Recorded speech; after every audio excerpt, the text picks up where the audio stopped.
বুক ভরা আশা নিয়ে এসেছেন মা। এক নম্বরে যে কাজটা করবেন না সেটি হলো, নবীজি বলেছেন যে কারণে নারীরা জাহান্নামে যাবে তার এক নাম্বার কারণ হলো যে নারীটা ফজরের নামাজ কাজা করে পড়ে না। ফজরের নামাজ এটা শুধু নারীদের না, এটা পুরুষেরও ওয়াজ। ফজরের নামাজ এই 12টা পর্যন্ত ওয়াজ শুনে ফজরের নামাজ নাই, কি হবে? হবে না। ওয়াজ যেমন শুনেছেন ফজরের নামাজও পড়তে হবে। কে রাজি আছে না নাই? বিদায় আমার ভাইয়েরা, ফজরের নামাজ কাজা করা যাবে না। ফজরের নামাজ নিয়মিত যারা কাজা করে মা জাহান্নামে চলে যেতে হবে। কেননা নবীজি এই শানে অনেক হাদিস বলেছে, সেদিকে যাওয়ার সময় নাই। 2 নম্বরে স্বর্ণের যাকাত যারা দেয় না এই নারীগুলো জাহান্নামে যাবে।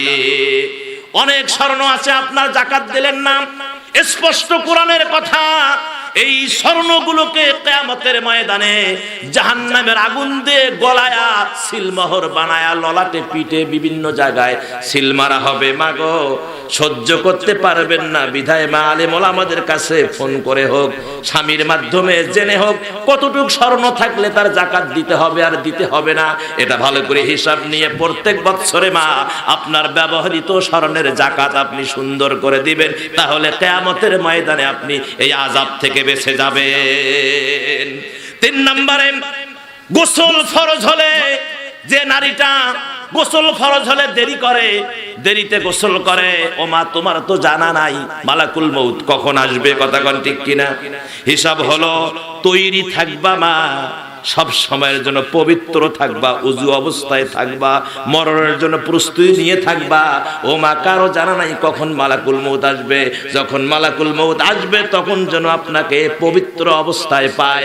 অনেক মা আছে তারা কি করে, রাত্রিবেলায় স্বামী স্ত্রীর মধ্যে হালাল কাজ হয়েছে, তারপরে দেখা যায় সকালবেলা থালি ঘোরা মাঝে বিছনা ঘরদোর সব মোছামুছি করে, তারপরে মানে বিভিন্ন ভাবে হেলায় খেলায় 11টা 12টা পর্যন্ত সময় কাটায়, পরে গোসল করে, কথা কন ঠিক কিনা?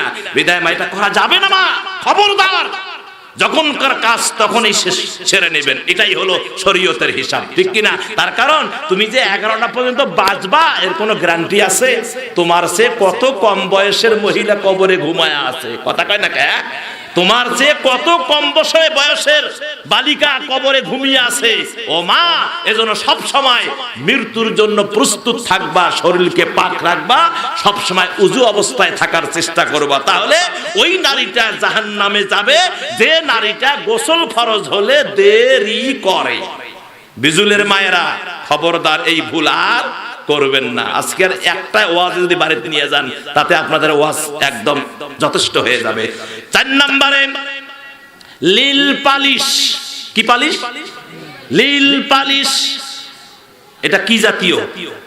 এটা কোথায় দেয়? ঠোঁটে দেয় না আসান দিতে দেয়? লীল পালিশ ও চারির উপরে দেয়, আর লিপস্টিক ঠোঁটে দেয়। এগুলা মৌলবি এগুলা কোনোদিন কিনিও না, এগুলো জানিও না, কথাটা বুঝছেন? এমন বউ পাইছি যেদিন বিবাহ হয়েছে, আজকে 24 বছর বিবাহ আবার হলো, এমন বউ পাইছি 24 বছরে যেদিন বিবাহ করছি ওই দিন কিসের বলে সোনো পাউডার আলতা কুমকুম এগুলো বলে দেওয়া লাগে নাকি, এলা দুলে ভাইয়েরা আর ছোট ভাইয়েরা ওরা ওগুলা দিছে, আমি ওগুলো জানি না কি দিছে না দিছে। দেখলাম যে ব্রিফকেস ভরা গে ভিতরে দিল, এইটাই জানি, কিন্তু কি কি কিনছে ওটা আমিও জানি না। এই 24 বছরে আল্লাহর কসম করে বলছি, 24 বছরে অদ্যবধি আজ পর্যন্ত একদিন একটা লীল পালিশ বা একটা ঠোঁট পালিশ, একটা লিপস্টিকের আবদার আমার কাছে করেনি। এমন একজন বউ আল্লাহ আমাকে দিয়েছেন, আল্লাহু আকবার। এ শুকরিয়া আদায় করে বিশেষ করতে পারবো না।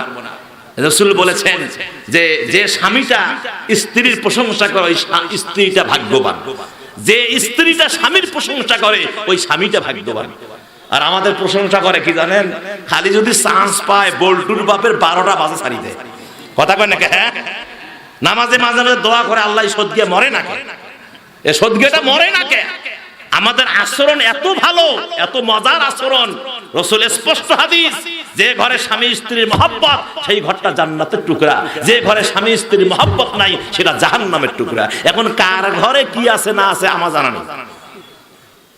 যদি আপনি আপনার স্ত্রীর কাছে ভালো হন আলহামদুলিল্লাহ, আরে ভাই স্ত্রী ভুল করতে পারে, মাফ করে দেন না। আমার রাসূলের ঘরে কিচ্ছু ছিল না, ছিল কিছু? কিছুই ছিল না। এমনকি হুজুর একটা মোটা তোষক পর্যন্ত ছিল না। হুজুর খেজুর পাতার চাটাইয়ের উপরে ঘুমায় থাকতেন। আল্লাহু আকবার। একদিন ওমর আসলেন, হুজুরকে সালাম দেয়, হুজুর উঠে বসলেন। ওমর হুজুরের চেহারার দিকে তাকায় হুকুক করে কাঁদতেছে। আল্লাহু আকবার। হুজুর বললেন, ওমর কান্দো কে? কি হয়েছে? ছোট বাচ্চা, শিশু বাচ্চার মতো কান্দো, কি হয়েছে বলো? কে তোমাকে তোমার সে খারাপ আচরণ করছে? না ইয়া নবী আল্লাহ, কেউ খারাপ আচরণ করে নাই, আপনার চেহারার দিকে দেখে আবার কান্না আসতেছে। কেন? ইয়া নবী আল্লাহ, কাফেরেরা কত শান্তি করলো, কত আনন্দিত তারা, কত শান্তি তারা করতেছে। নবী গো, আপনি আখেরি জামানার নবী, তামাম কুল কায়নাতের সম্রাটের মনোনীত ব্যক্তি আপনি। আহারে রোয়া নবী আল্লাহ, আপনি শুয়ে আছেন, খেজুরের চাটার যে দাগগুলো আপনার চেহারায়, গালে, পিঠে, হাতে একেবারে স্পষ্ট দেখা যাচ্ছে। নবী গো, আমি ওমর। হুজুর ওমরের মাথায় হাত দিয়া বলে, ওমর রে, আমার তোষকের দরকার নাই রে ওমর, আমি পৃথিবীতে শান্তি করতে আসি নাই, আমি এসেছি উম্মতের কান্ডারি হিসাবে, শান্তির জন্য পৃথিবীতে আসি নাই। আমার নবীর ঘরে কিচ্ছু ছিল না, কিন্তু আমার নবীর ঘরটা ছিল শান্তি দিয়ে ভরা। আল্লাহু আকবার। আমার নবীর ঘর কি ছিল? শান্তি দিয়ে ভরা। আর আমাদের ঘরে সব আছে, টিভি আছে, এলইডি আছে, সুকেস আছে, আলমারি আছে, সোনা আছে, রূপা আছে। ঘরের ভিতরে আলমারির তাকে আমার স্ত্রীর কত কাপড় চোপড় আছে, আমার কত শার্ট আছে, কত পাঞ্জাবি আছে, প্যান্ট আছে, ধরে না আলমারি, সুকেস ধরে না। শান্তি নাই। কি নাই? শান্তি নাই। বউ দাম দেয় না, চারে নাও দাম দেয় না। ওটার কথা বাদ দাও তো, ওটা মানুষের জাতে নয়। ওটা স্বামীকে ওটা মানুষের বলে জাতে নয়। কথা তাহলে ওটা কিসের জাত? কন তাহলে ওই হিসেবে ওটা ছাগলের জাত। ও বউয়ের কথা হিসেবে ওটা ছাগলের, স্বামীটা হলো ছাগলের জাত। আস্তাগফিরুল্লাহ। আমার ভাইজান, স্ত্রীর সঙ্গে ভালো ব্যবহার করেন, আর স্ত্রীরা স্বামীর সঙ্গে ভালো ব্যবহার করো। সুবহানাল্লাহ কন, সুবহানাল্লাহ কন। বাড়িটা জান্নাতি, জান্নাত হয়ে যাবে। তারপরে আসেন, লিল পালিশ ব্যবহার করা যাবে না। মা লিল পালিশ ব্যবহার করে উযু হবে না, নামাজ হবে না, ইবাদত হবে না। বিদায়া অবস্থায় মারা গেলে জাহান্নাম ছাড়া কোনো উপায় নাই। তারপরে আসেন 5 নম্বরে, পর্দার ব্যাপারে যারা উদাসীন। পর্দা করা কিন্তু ফরজ। পর্দা করা কি? ফরজ। এই পর্দা যারা করে না, উদাসীন, পর্দার ব্যাপারে কোনো ভ্রুক্ষেপ করে না, নবীজি বলেছেন এরা জাহান্নামে যাবে। কেননা এরা জাহান্নামে এই জন্য যাবে, তাদের এই সাজগোজ, তাদের এই উলঙ্গপনা যুবকদেরকে, মানুষদেরকে জিনার দিকে ধাবিত করে। বিধায় যারা বেপরদা ভাবে চলাফেরা করে, তাদের ঠিকানা হবে জাহান্নাম। এই যুবতী, তুমি আর কি রূপের পাওয়ার দেখাও? হ্যাঁ, তোমার দাদির দিকে তাকাও, তোমার সে টকবক টকবক ছিল, এখন আর শরীর চলে না। অনুআম্মিরুহু ওয়া নুনাক্কিসুহু ফিল খালকি আফালা ইয়াকিলুন। সব শেষ। দাদির দিকে আর কেউ তাকায় না, নানির দিকে আর কেউ তাকায় না। তার কারণ লাভ নাই তাকায়, শেষ। এক সময় দাদি নানি কবরে চলে গেছে, তুমিও একদিন এই দাদির মতো হবি, নানির মতো হবি। পাওয়ার পাওয়ার কমাও। কথা কন ঠিক কিনা? ফাতেমার মতো হয়ে যা, আবেদা হয়ে যা, তাহাজ্জুদ গুজারিনী হয়ে যা, মা, তোমার কপালটা খুলে যাবে। কথা কন ঠিক কিনা? সম্মানিত ভাইয়েরা, 6 নম্বরে গীবত করা যাবে না। মা যারা গীবত করে তারা জাহান্নামে যাবে।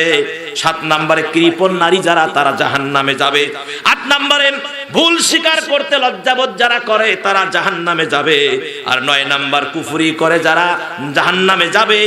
আর 10 নম্বরে বিধর্মীদের কালচার যারা নিজের চেহারায় সিটিং ফিটিং করে, এরা জাহান্নামে যাবে। বিদেশিদের কালচার কি আছে না নাই?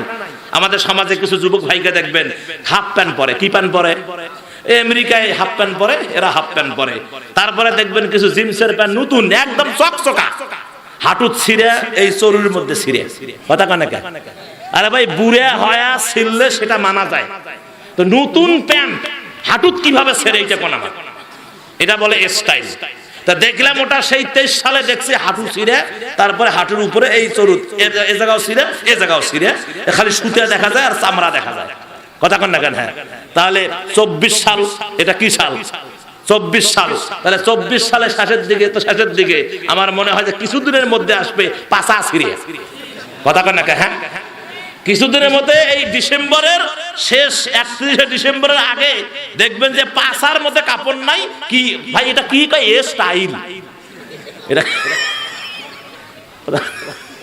স্টাইল। আমার ভাইয়েরা, ইসলামী আন্দোলন যদি ক্ষমতায় আসে, যদি কোরআনওয়ালারা ক্ষমতায় আসে, এদের পাছার মধ্যে আগুন ধরে দিবি।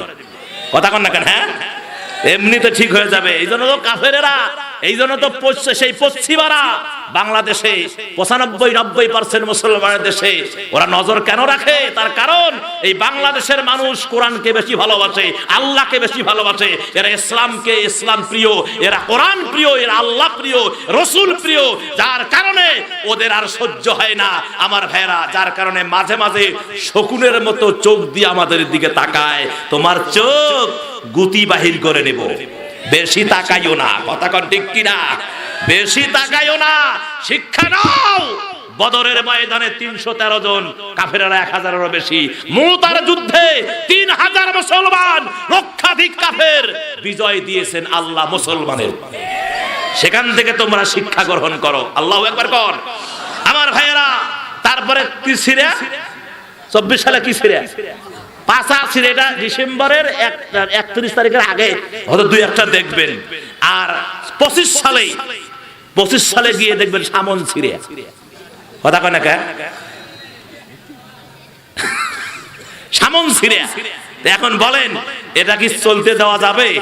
এ মা, খবরদার, খবরদার। বিধর্মীদের কালচার নিজের চেহারায় ফিটিং করো না। কি সুন্দর চুল, কি কালার করে দিছে, জিন্সের প্যান্ট পরছে, গেঞ্জি গায়ে, বুকে কোনো কাপড় নাই। নাউজুবিল্লাহ কর, আরো জোরে কর নাউজুবিল্লাহ। আমার সম্মানিত মুসলমান ভাইয়েরা, হিসাব মিলান।